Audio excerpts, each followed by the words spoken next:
त्यसको छेउ हाम्रो डराउँछ ल हेर मान्छेको बच्चाले टिभी हेर्नु पाएको छैन उसले टिभी हेर्नु पनि पायो है नानी राम्ररी हेर्न पाएको कहाँ पाउनु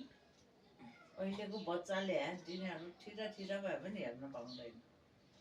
किनभने स्कुल पठाउनलाई पनि त बच्चालाई सरसफाइ होइन टाइममा खुवाएर पठाउनु पर्यो नि बिहानले पाउँदैन आइमाई जाने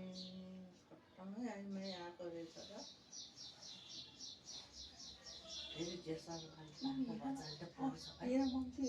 एसएलसी पास गर्छ गराउँछ त्यो भाँचिराख्यो हेर्न न मम्मी एकदिन तपाईँ पनि राम्रो कुरा आउँछ कि त्यो बेला मात्रै हेर्नु राम्रो के आउँछ कि राम्रो आउँछ कि हेर्नु न फिसुले के गर्छ हेरौँ न फिसुलाई हेर्नु के गर्छ के नगर्ने के किन होला है त्यसले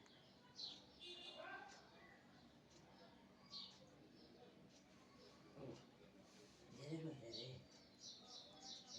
भनेर एउटा त्यो गर्नु पर्यो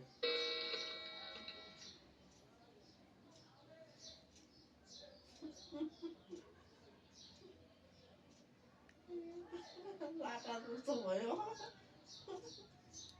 लाटा यस्तो नजिकबाट के जम्पिस गरी देख्ला त फेरि लाटा भइरहेछ क्या कस्तो कस्तो आयो भन्दा म त छैन रहेछ है